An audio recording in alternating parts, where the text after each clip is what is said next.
Hi! So today we're going to be making sourdough bread. We've been making sourdough bread for years and it's really delicious, and we actually don't even buy bread anymore, so it's that good. But you will need a sourdough starter to make your own sourdough bread. So if you don't have this, you can substitute a cup of the sourdough starter for a cup of yeast, but this is what the sourdough starter looks like. Ours is 2.5 years old. And you can tell it's happy and alive by the little bubbles that form. So, for the bread, to make a loaf, you need to use 4 cups of flour. You can use either bread flour or all-purpose flour. You're going to need 1 cup of sourdough starter, 1 package of yeast, 3 teaspoons of salt, and then 1.6 cups of warm water to mix. And so, okay. Today we're going to double the ingredients to make double the amount of bread because we're going to freeze some for later. But the recipe that the ingredients that I gave before were for just 1 loaf of sourdough bread. So the first thing you want to do is proof your yeast. The way that I usually do it is I mix the yeast in with the sourdough starter and the warm water and give it a little bit of sugar to kind of get it going. We need 2 cups of sourdough starter. When you use the sourdough starter, you have to feed it again. So it's good to make sure you have enough sourdough starter to start your recipe, because sometimes I'll be ready to make bread and realize that I need to make more sourdough starter. See? Use that much down. So here's the sourdough starter.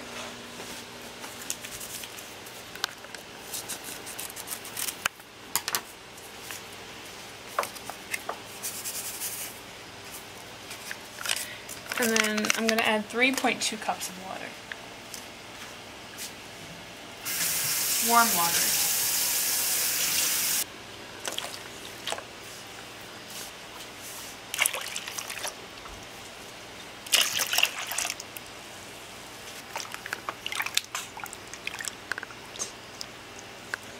Here is the mix, the sourdough starter mixed with the yeast and the water. So what I like to do is I give it just a little bit of sugar.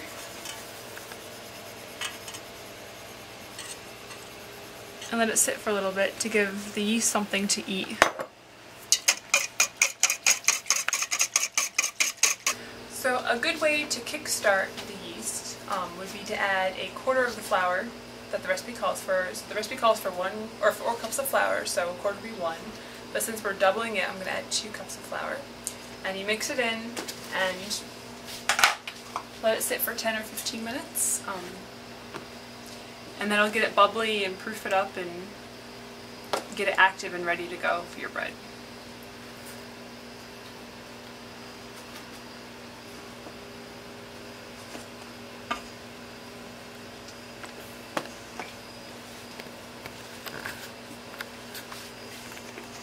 The yeast starter has been sitting now for like about 10 minutes, and if you take a look at it, it's frothy,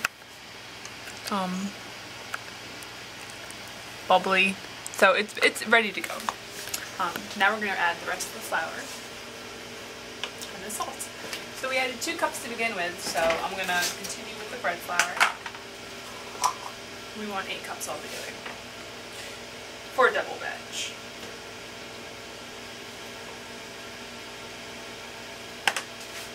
After this 3rd cup of flour, I'm going to add the salt. I don't want to add the salt too soon because I don't want it to kill the yeast. So we have 3 cups of flour in here now. If you want to take a look at how happy it is. It's very good because that means the bread will be fluffier. Now I'm going to add the salt. So it's 3 teaspoons per recipe, I guess, so I'm going to double it, so we have 6 teaspoons. You can cut back on the salt if you want to, but I definitely like the salt. Now that I've added the salt, I'm going to continue till I have all the flour added. I might need to add more. It varies depending on climate or humidity. And then it's summertime here now, so I'll probably need to add a little bit more flour. But it's something that you have to play by ear, or feel by your hand, I guess. I'm going to continue adding the flour, and when we come back to later, I'll show you the consistency of the dough once it's done. We're about halfway done with adding the flour. I just want to show you what the dough looks like now. We don't have a bread maker, so it might be easier if you have a bread maker, but since we don't, you want to make sure if you're doing it by hand that you stir it very, very well and try and break up any of the chunks of flour, because that'll make a nice, more evenly spread dough. So you want it to kind of look like cake batter almost. As you're going with each cup, just continuously beat it up until all the chunks are gone.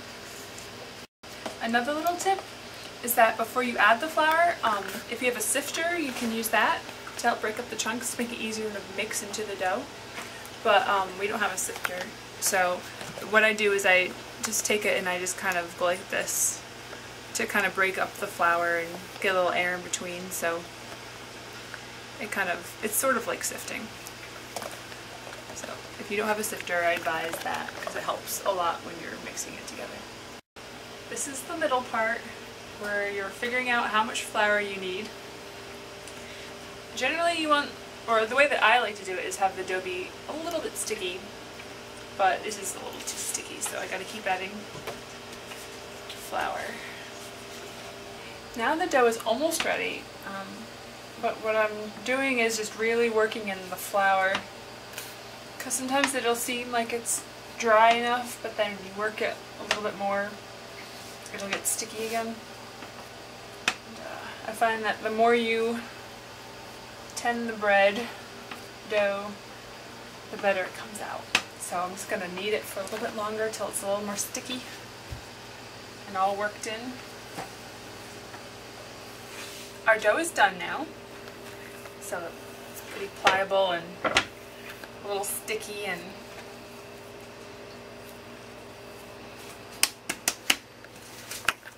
so you take the bowl. I usually just use the one that I use to mix it in, and some sort of butter spray or olive oil spray or olive oil. You just want to spray it.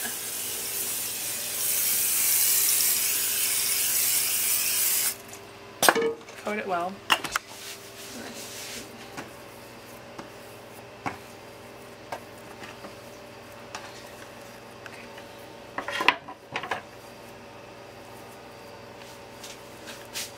Put your dough in. You turn it around a little bit to cover it with butter.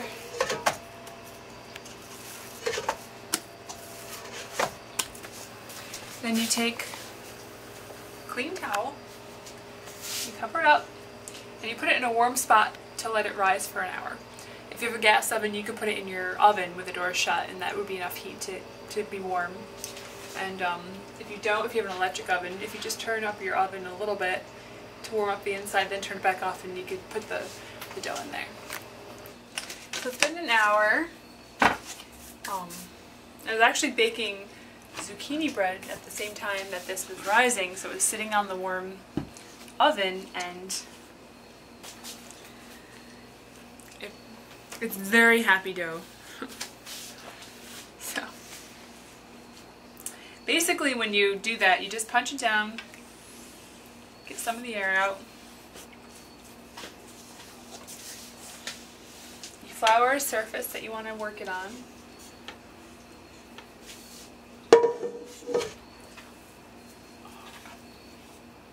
It feels really nice. So I'm going to divide this into two even halves. One half I'm going to put in this pan for a loaf of bread, and the other half I'm going to divide into 6 rolls. So dinner rolls for hamburgers or black bean burgers or anything else. So spray this down. So I beat this into shape a little bit. I'm going to cut it in half.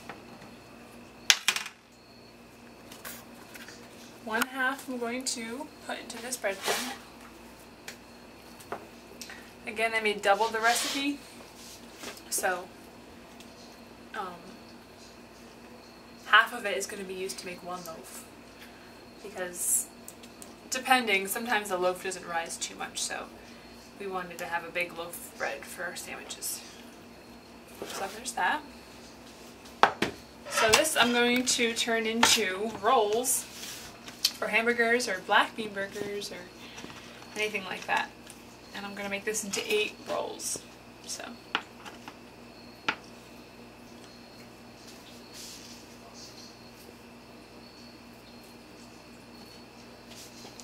it's been an hour since we formed them.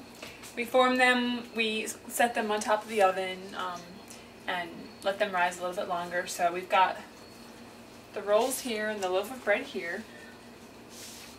The next step you want to do is, well, if you want to, you can take an egg white and brush that on top of the bread, and that'll make it really nice and shiny. So we do that sometimes, but we're kind of lazy now, so we're not going to do that. But that's an option. You can do that, and then you can sprinkle oats over it or onions or anything else that you want to just accentuate the bread. But we're not going to do that now, but you want to put them in an oven at 375 degrees, and you want to cook them for a total of 25 minutes, give or take. After 10 minutes, you're going to want to rotate them just so they cook evenly, or check on them periodically throughout that. But it only takes 25 minutes to bake in the oven. So put them in your preheated oven.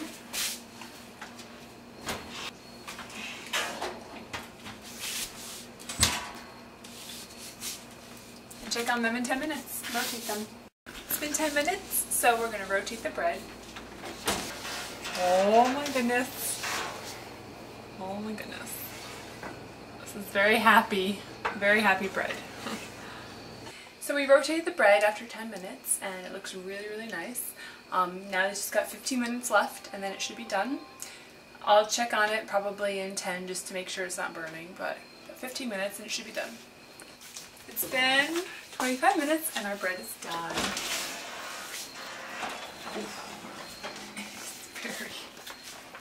It's a very generous loaf this round.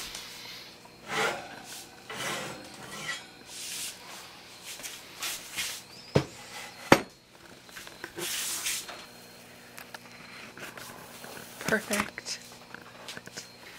So this came out a little funky looking, but that's okay. This bread doesn't really stick to the pan, so we don't need to wait for it to cool off. I mean, you can if you want to, but I kind of want to eat a piece. So I'm just going to delve right in to this guy. So with the buns, I like to make a bunch. For now, I make them all at once and then I freeze them for later. So I'm going to put them into 2 freezer bags, double bag them, and then put them in the freezer. The double bagging prevents it from getting the freezer burn that you can get on things if they're left in the freezer and some air gets in there. So that prevents that, and then whenever you want to eat them, you just pull them out for a couple hours beforehand and then they'll be thawed by the time you're ready. Because this bread is homemade, it doesn't have any of the preservatives in it that you find at the supermarket. It tends to go bad quicker, so it'll get mold faster, so you just want to eat it in a timely fashion. There's the bottom. I'm just going to let it cool for a few minutes and then have a piece. I'm going to cut into the bread now and try some out.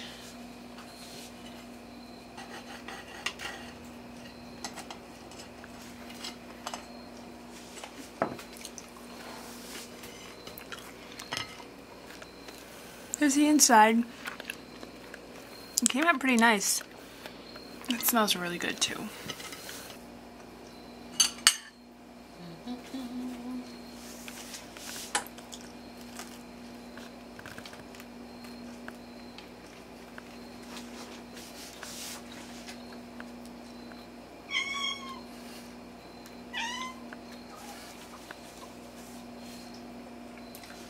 This is really good.